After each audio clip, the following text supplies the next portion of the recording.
સુરતના પાંડેસરામાં બનેલી આ ઘટના કોઈ ફિલ્મી સ્ટોરીથી ઓછી નથી. એટીએમ કાર્ડ બદલીને છેતરપિંડી કરતી યુપીની રીઢા ગુનેગારોની ટોળકીને પકડવા માટે સુરતના લેડી કોન્સ્ટેબલ કેસવીબેને ગજબની સૂઝબૂઝ બતાવી.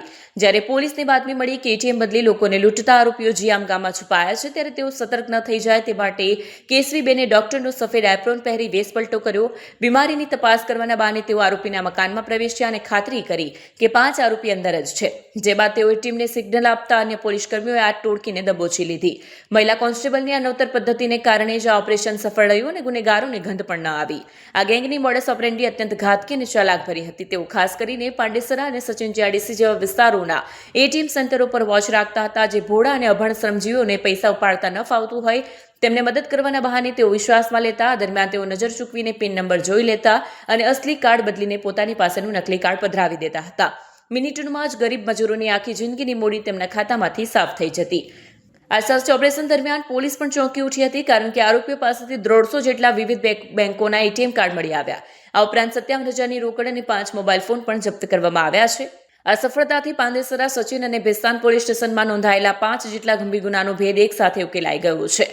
કુલ 1,10,000નો મુદ્દામાલ પણ કબજે કરાયો છે અને આગળની તપાસ ચાલી રહી છે. ઝડપાયેલી આ ટોળકીનો મુખ્ય સૂત્રધાર 26 વર્ષીય રામપૂજન ઉર્ફે સૌરભ સરોજ છે, જેની સામે અગાઉ હત્યાના પ્રયાસ અને ગેંગસ્ટર એક્ટ જેવા ગંભીર ગુનાઓ નોંધાયેલા છે. તેની સાથે અનિલ, વિશાલ, રાહુલ અને વિકાસ નામના શખ્સો પણ સામેલ હતા, જેઓ મૂળ ઉત્તર પ્રદેશના આઝમગઢના વતની છે. આ ટોળકી સુરતના આવાસમાં રહીને ગુનાહિત પ્રવૃત્તિઓ ચલાવતી હતી. રામપૂજનના નેતૃત્વમાં આ ગેંગ ખૂબ જ વ્યવસ્થિત રીતે છેતરપિંડીનું જાળ બિછાવતી હતી. સુરત પોલીસની સમય સૂચકતાએ આંતરરાજ્ય ગેંગના મૂળ ઉવિયા ઉખેડી નાખ્યા છે. सूरत शहर के पांडेसरा पुलिस स्टेशन ने एक गिरोह की गिरफ्तारी की है, जिसमें कि 5 लोग शामिल हैं. ये पाँचों 5 यूपी के हैं और इनकी एमओ ऐसी थी कि एटीएम के बाहर खड़े रहें और कोई जो एटीएम से पैसे निकलने के लिए आए उसको एग्जैक्टली पता नहीं है कैसे पैसा निकालना है, तो उनसे वो ये उनका एटीएम ले लेते थे कि आप हमें पिन बता दो, हम आपको हेल्प कर देंगे निकालने में.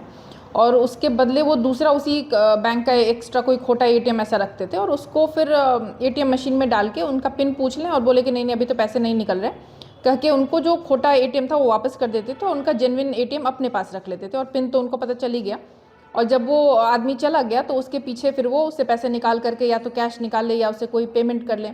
तो ये जानकारी जब पांडेसरा पुलिस को मिली तो उन्होंने काफ़ी अच्छे तरीके से जो एक लेडी कांस्टेबल को डॉक्टर बना करके साथ में पुलिस स्टाफ को भेज के, ताकि उनको खबर ना लगे कि पुलिस है, उन्होंने जाकर के रेड की और पाँचों 5 को पंचनामा तहत अरेस्ट किया है. और उसमें पांडेसरा में 2 गुना, एक गुना सचिन पुलिस स्टेशन और एक भेस्तान, ये 4 टोटल गुना इनके ऊपर दाखिल हैं. और उनके साथ ही साथ उनके पास से लगभग 150 एटीएम अभी बरामद हुए हैं, जो उन्होंने बाकी लोगों से इस तरह से लिए हैं, जिसमें कि आगे कोई और अगर हमें फरियादी मिलता है या कोई कार्रवाई पॉसिबल हो पाती है तो हम करेंगे. इसमें जो 5 आरोपी हैं उसमें मुख्य आरोपी रामपूजन सरोज है, जिसके ऊपर उत्तर प्रदेश में पहले भी 4 गुना दाखिल हो चुके हैं. और साथ ही 4 जो आरोपी हैं अनिल राजभर, विशाल राजभर, राहुल राजभर और विकास राजभर, इन सब की उम्र ये 25-26 साल की है और सब उत्तर प्रदेश के रहने वाले हैं और लगभग 6 से 8 महीने से ये अभी सूरत शहर में थे.